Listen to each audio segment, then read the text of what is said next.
আসসালামু আলাইকুম এভরিওয়ান, কেমন আছেন সবাই? আশা করি আল্লাহ তাআলার অশেষ রহমতে সবাই খুব ভালো আছেন। আলহামদুলিল্লাহ, আমিও ভালো আছি। স্বর্ণাজ কিচেনে সবাইকে আরও একবার ওয়েলকাম করছি নতুন একটি রেসিপি দেখার জন্য। আজকে শেয়ার করব কোনো রকম বেলাবেলি মাখামাখির ঝামেলা ছাড়াই ভীষণ হেলদি এবং টেস্টি একটা ব্রেকফাস্ট রেসিপি। আশা করি আজকের এই রেসিপিটি আপনাদের কাছে ভীষণ ভালো লাগবে।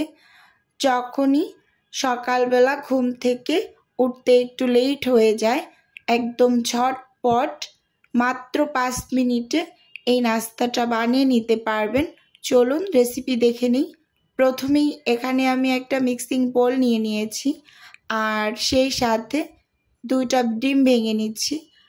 আজকের নাস্তাগুলো আমি 2টা ডিম দিয়ে তৈরি করছি। আপনারা চাইলে একটা দিয়েও তৈরি করতে পারেন বা আরও ডিম বাড়িয়ে নিতে পারেন লোক সংখ্যা বেশি হলে পরিবারের। তো আমি 2টা ডিম দিয়ে তৈরি করে নিচ্ছি। স্বাদ মতো লবণ দিয়ে দিচ্ছি। আর নাস্তাটাকে একটু টেস্টি করার জন্য এখানে আমি 1 চা চামচ চিনি দিয়ে দিচ্ছি। এবার সব কিছু উইক্স দিয়ে খুব ভালোভাবে মিশিয়ে নেব।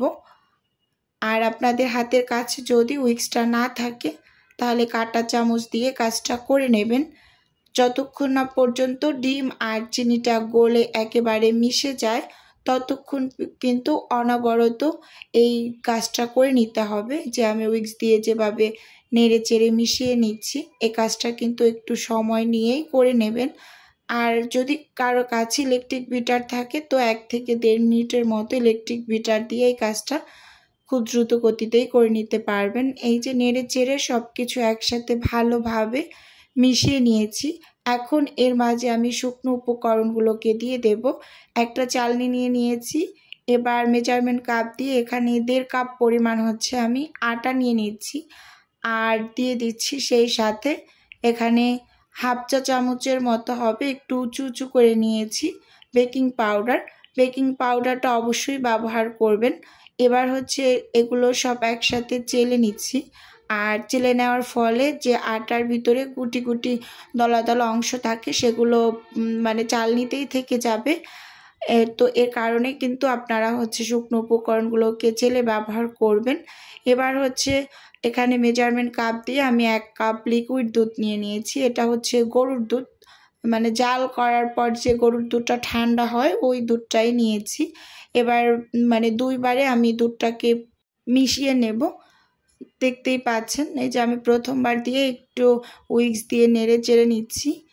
এবার হচ্ছে বাকি যতটুকু দুধ ছিল সেটাও কিন্তু আমি দিয়ে দিয়েছি। এবার একটা ব্যাটার তৈরি করে নেব। ভালোভাবে উইক্স দিয়ে একেবারে নেড়ে চেড়ে মিশিয়ে নিচ্ছি, দেখতেই পাচ্ছেন।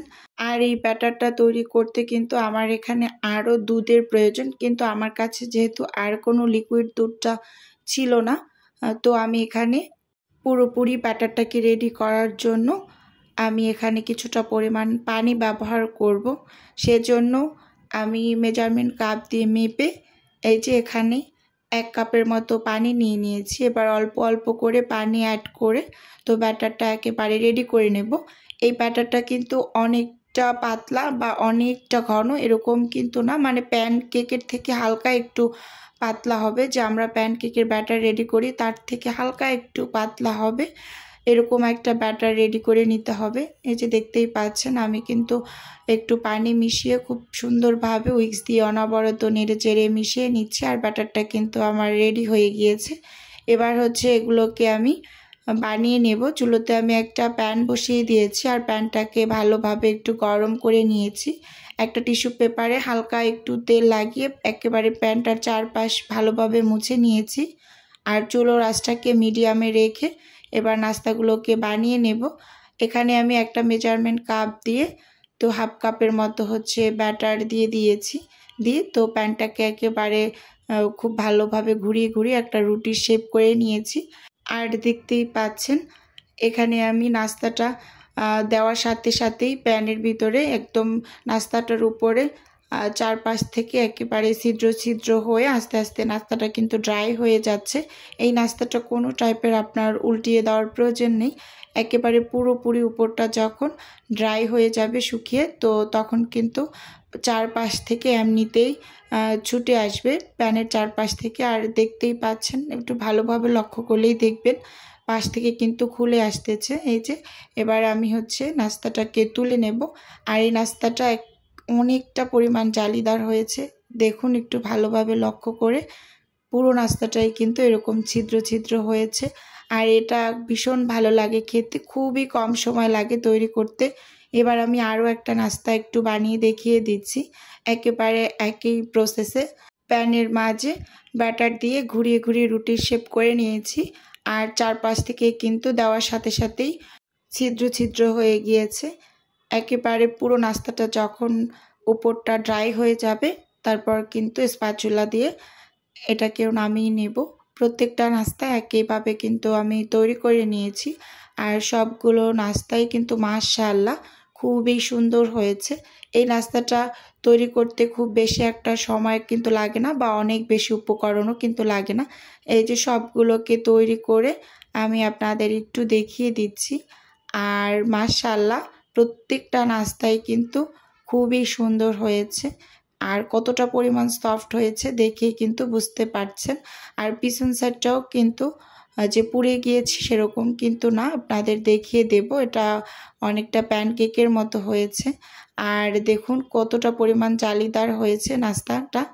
আর এই নাস্তাগুলো অনেকটা পরিমাণ সফট, একেবারে নরম তুলতুলে। এবার আমি একটু সবগুলোকে সাজিয়ে নিচ্ছি।